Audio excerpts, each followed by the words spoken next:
So I've been picking up rocks off the bottom of the river and looking at what's on them, and it's standard midges and stuff like that. But also, I noticed on the Caney Fork in Middle Tennessee and also the Spring River over in Arkansas, I noticed that there were these small aquatic snails, about as big as the end of my little finger.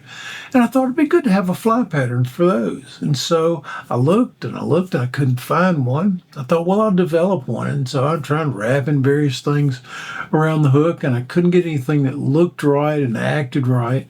So I just forgot about it for a while. And then the other day I was looking through Gary Borger's old book, Designing Trout Flies, and lo and behold, Borger has got a sinking pattern and a floating pattern for a snail.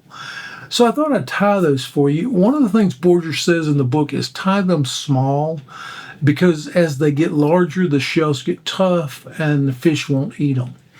So you want to tie these small. I've been looking for a snail pattern ever since I picked up a few small snails. I figured that if I could pick them up, the fish might be eating them. And I found this in a book by Gary Borger, Designing Trout Flies. So this is obviously designed to sink to the bottom. There's another version of it that's designed as a topwater fly or a dry fly. To tie the topwater version, you'll see you leave off the lead and you leave off the back hackle. Just hackle it in front. And this fly, it's really easy to crowd the eye. Something about it. So I want to make sure I get the lid. I want to leave room for the hackle at the back, and I also want to leave room for the hackle at the front. I'll just snap that off like that. Just start some black thread. I'm going to start it right behind the eye and then push the lid up, and I just want to cover the lid. Make sure it stays in place. And also kind of build up a little body. You know, the body of a snail is sort of a fat center with tapered ends. So kind of cover this up and even it out. And then we'll come back to the back. And this uses brown rooster hackle, dry fly hackle.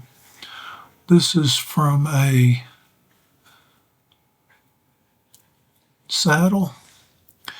And so when I tie these in, I just clip off a few barbs on either side, right at the base.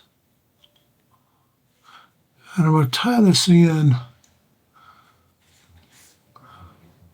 the lighter side or the non-shiny side or whatever you want to call it, back side, so that when I fold it up and wrap it around,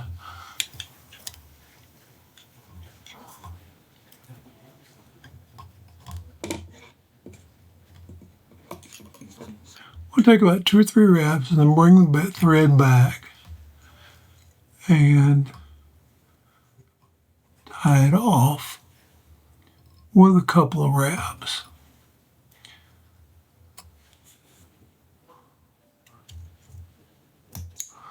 And snip that with the tip of the scissors.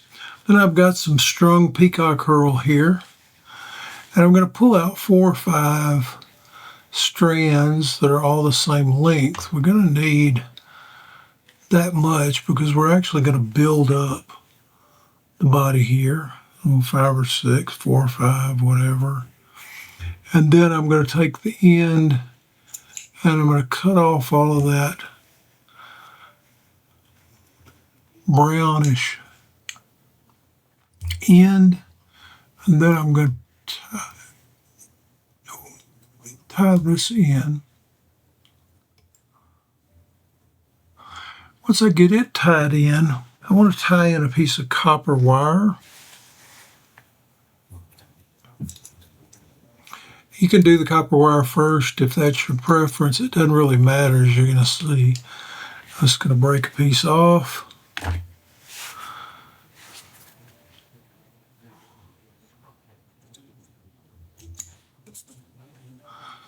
And then take the copper wire,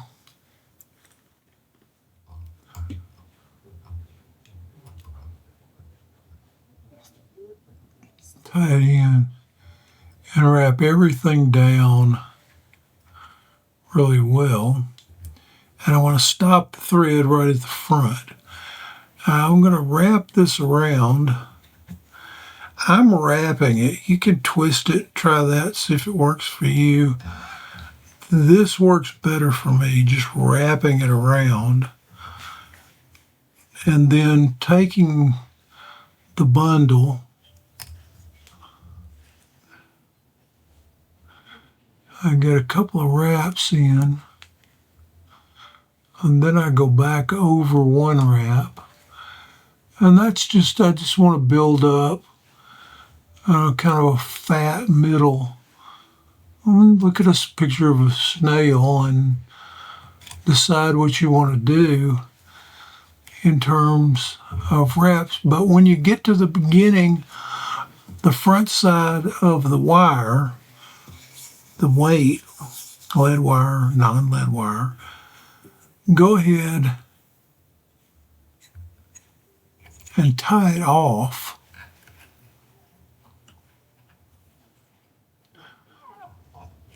And then split your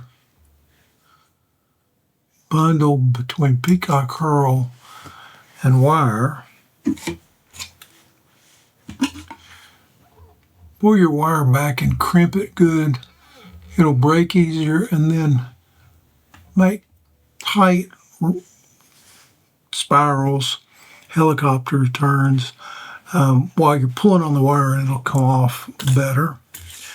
And then we're going to take the same hackle feather, brush the barbs out, prepare it the same way, clip a few barbs off each side, and then this time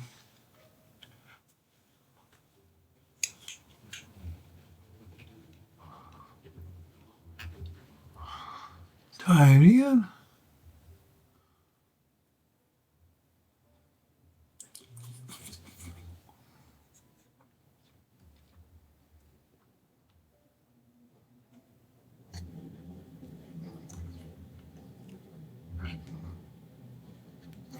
If you're watching closely, one of the things you're going to see is that I'm going to bring this feather back to the front over what I've already tied in.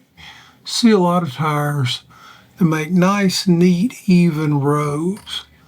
But if you do, you wind up with all the hackle sticking straight out from the fly, and I want legs or feelers or whatever.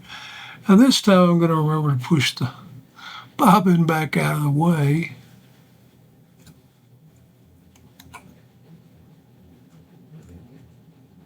And just clip the stem off.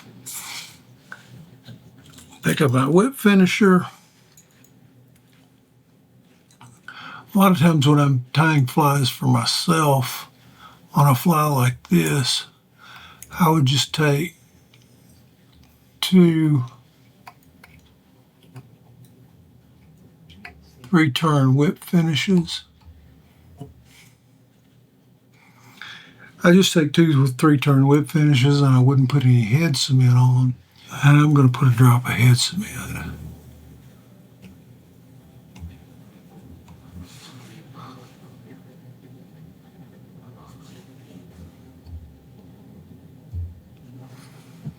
There's a snail pattern.